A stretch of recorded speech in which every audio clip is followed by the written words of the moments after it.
give you some context, I'll begin with the rounds that were the predecessors to the 9mm. In 1897, the C93 Borchardt pistol, chambered in 7.65 by 25, was submitted for testing to the Swiss Military Trials Committee.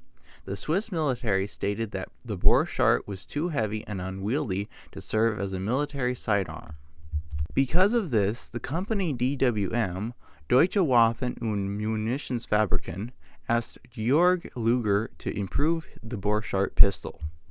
Luger found that he could make a smaller and more compact pistol with a shorter cartridge. This new shorter cartridge, the 7.65 by 21 Parabellum, or 30 Luger, was designed in 1898 by Georg Luger and Hugo Borchardt.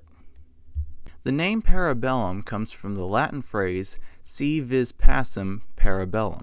Translated into English, it means if you want peace, prepare for war.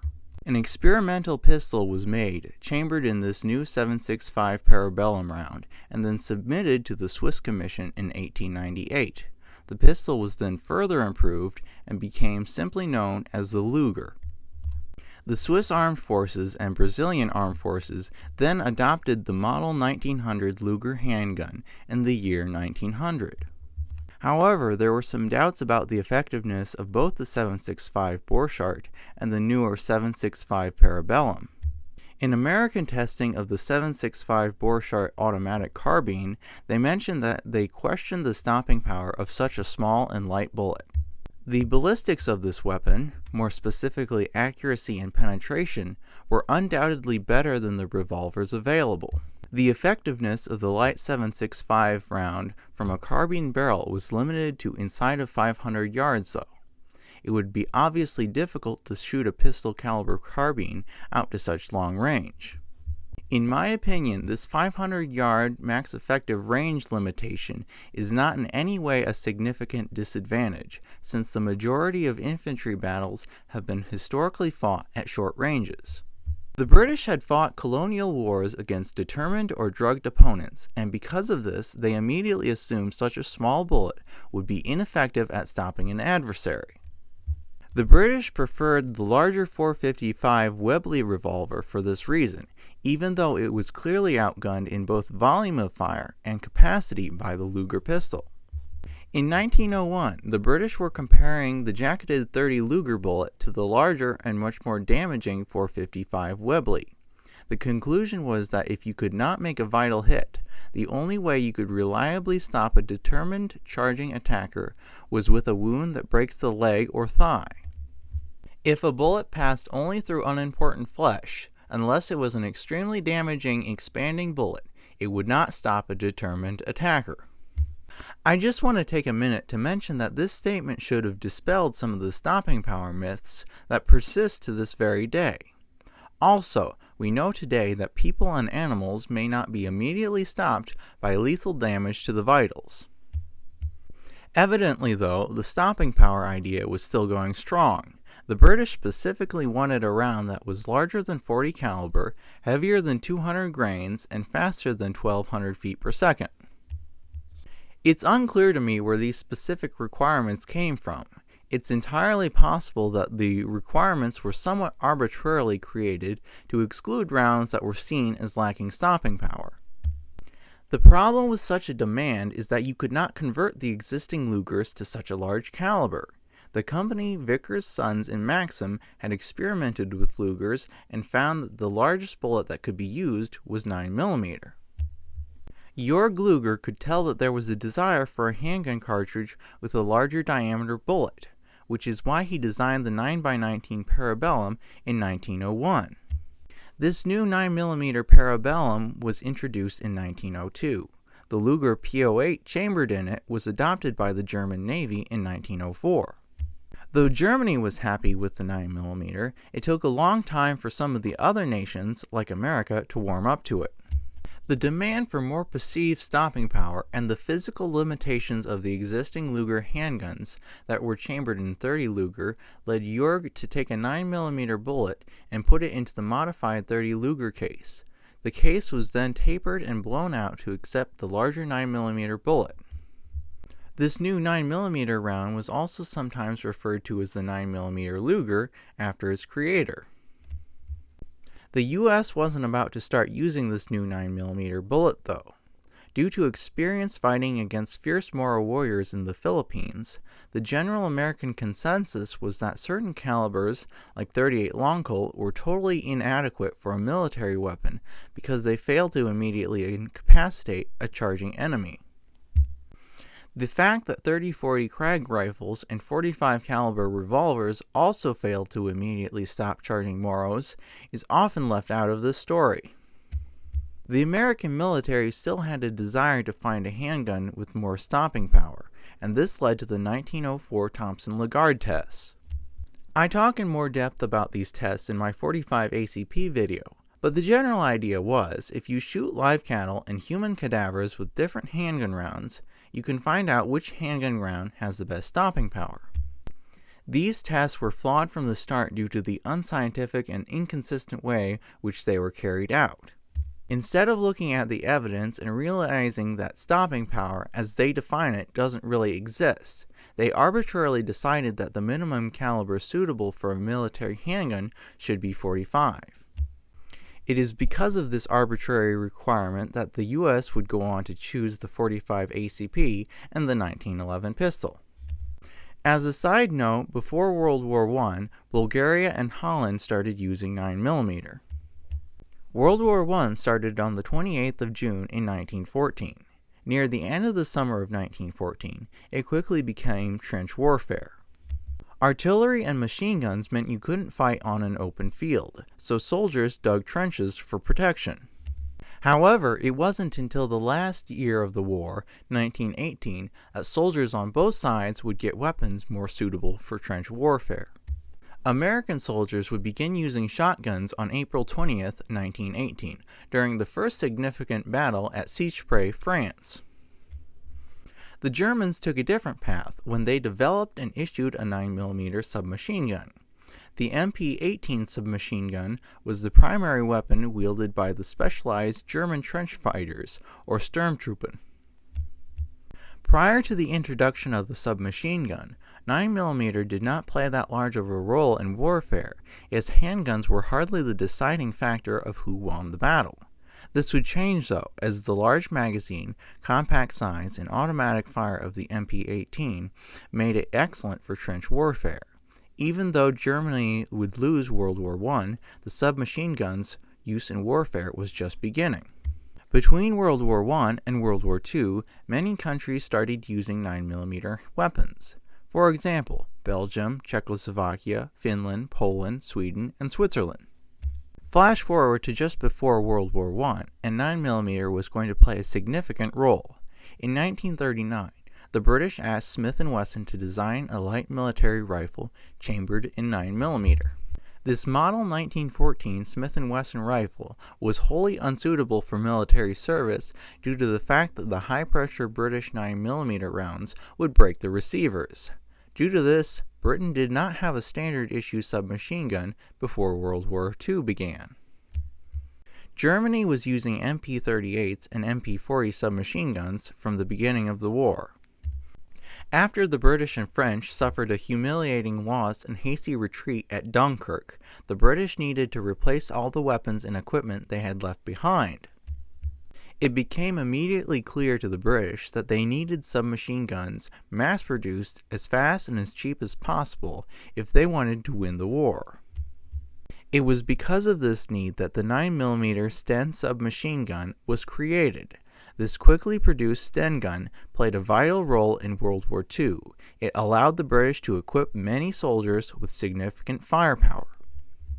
After World War II ended, a lot of American soldiers brought home captured German 9mm pistols. 9mm was also used in post-World War II conflicts like the Chinese Civil War and the First Indochina War. In 1955, 9mm became a standard NATO round.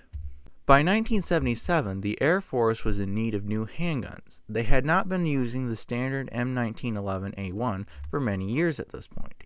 Instead, they had 38 specials, many of which were either in need of repair or were beyond repair. Apparently, there had been some complaints about the effectiveness of the .38 special round that was in use, so the Air Force asked for funding to create a new, more effective round. Instead of giving funding to this project, the JSAT program was created to find a standard handgun for all branches of the military to use. Because of NATO agreements, this new handgun would have to be 9mm. Many handguns would be tested in 3 different tests in 3 different years. After a lot of controversy and elimination, there were 2 pistols left, the SIG P226 and the Beretta 92 FS. Both pistols were excellent, and it simply came down to cost. The Beretta was cheaper, so it won, and it was adopted in 1985.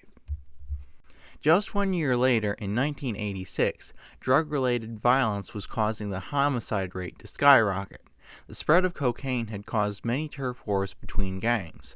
All of the gangs wanted a bigger slice of the cocaine profits and did not care who they had to kill to get it. This massive rise in violence obviously caused citizens to be concerned for their safety, so they went out and bought guns. This seems to be the largest and most direct causation of the sudden skyrocket in popularity of both .380 and 9mm that started in '86 and '87. After years of gaining popularity, it was in 1993 that 9mm became the most popular handgun caliber sold in the US. In fact, we can clearly see that '87 was the first year that more pistols were sold than revolvers. Every year since 1986, less and less revolvers were being sold. Some people have said that the rise of 9mm was due to the introduction of so-called Wonder 9 pistols during the 70s and 80s. These high-capacity 9mm pistols with double-stacked magazines were called Wonder 9s because they were viewed as a wondrous invention. The term was created by gun writer Robert Shemek. These Wonder 9s did help fuel the 9mm's popularity, but they didn't create it, and we can prove this. The Browning High Power, with its fairly high 13+1 capacity, was around for many years before the Wonder 9 era of the 70s and 80s. An alternative theory is that the military's decision to use a 9mm pistol is what caused civilians to buy more 9mm handguns. This theory is more plausible because the Army chose the M9 in 1985, and in '86, 9mm became more popular.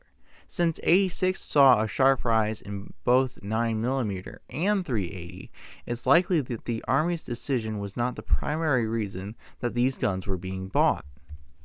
Next, I want to mention the 1986 Miami-Dade shootout. The very short version of this story is that 2 suspects had been killing and hurting people, and that 8 FBI agents caught up with these 2 suspects.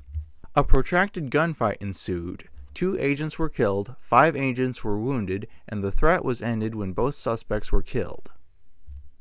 Because of how poorly this shootout went, it would lead to many changes in law enforcement. There are multiple lessons to be learned from this incident, but I'll give you just 2 important ones.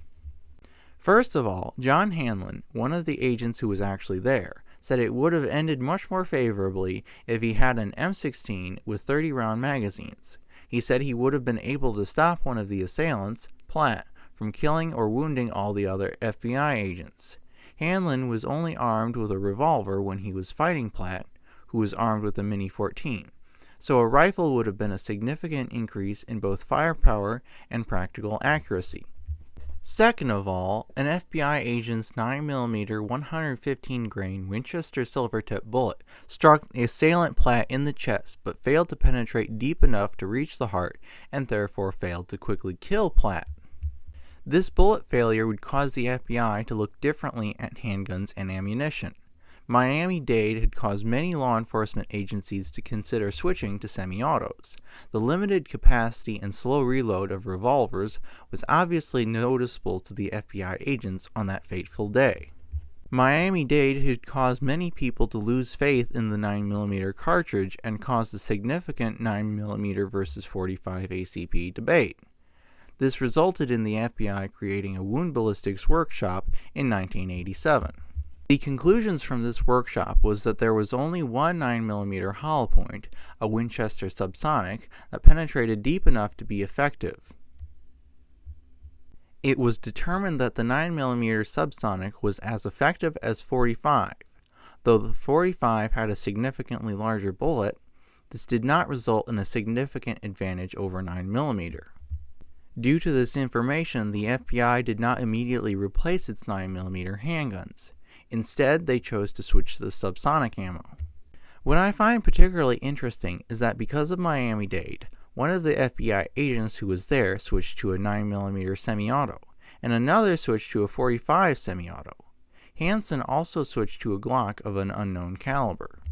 During this time, law enforcement as a whole may have wanted to move away from the 9mm, but we can prove that Miami-Dade directly led to the purchase of at least one 9mm handgun. Even though Miami-Dade might have limited 9mm sales in '86, '87 showed a significant spike in the popularity of both 9mm and .380. In 1989, the FBI tested many bullets of different calibers. Obviously, the Winchester subsonic was not the only 9mm bullet available that was effective now. However, they found only one bullet had a 100% success rate of meeting the 12-inch ballistics gel minimum. That bullet was the 170 grain Norma jacketed hollow point traveling at over 1,300 feet per second from a 5-inch barrel. This round would become the original FBI load. The FBI then chose a 10mm Smith & Wesson Model 1076 to be their new standard handgun in 1989. This is important to know because in 1989, the Sacramento Police Department was looking for a new handgun to replace their revolvers. After a 3-year study, they had determined that their .38 special revolvers were not incapacitating suspects. They had realized that they were badly outgunned against criminals armed with automatic rifles and machine guns.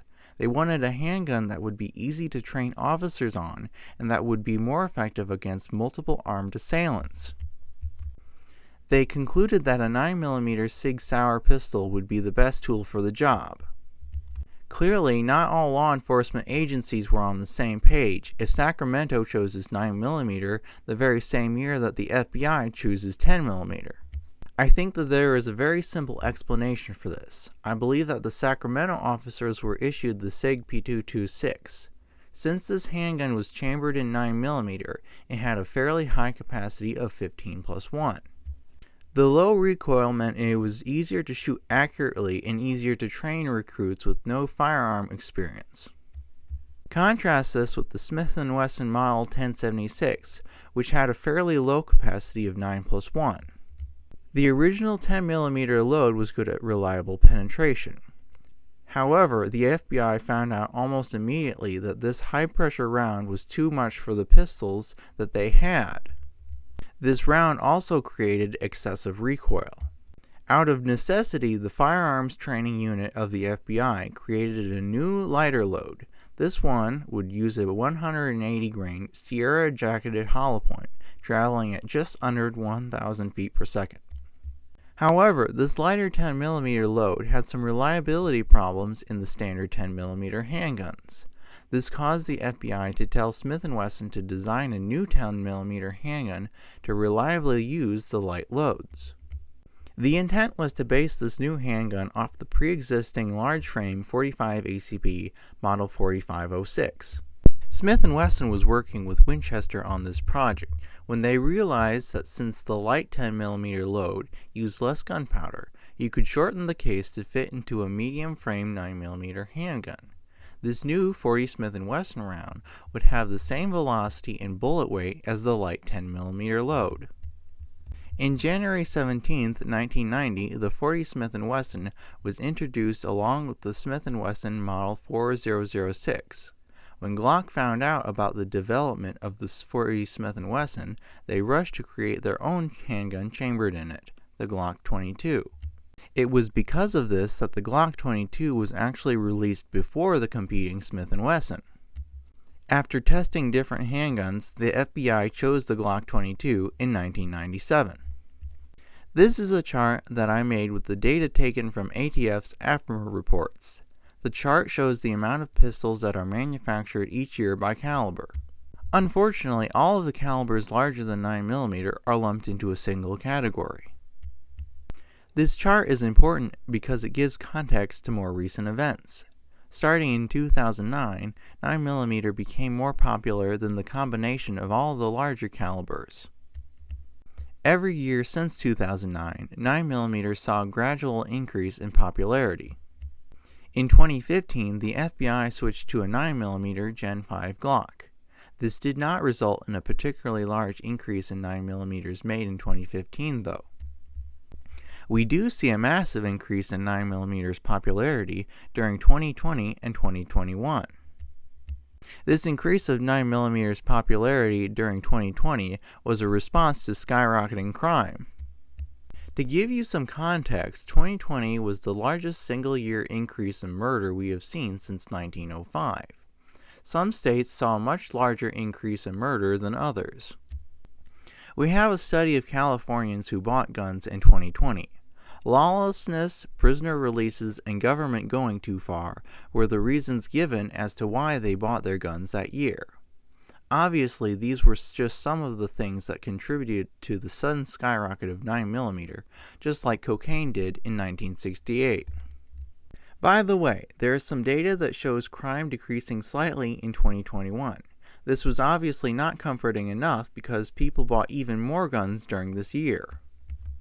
That's about it for the history of the 9mm. I hope you enjoyed this video, and I leave you with this quote about the capability of 9mm. Pistol bullets were less powerful than those fired from carbines, but tests showing that 9mm rounds would penetrate a horse's skull at 1,000 meters suggested they were powerful enough.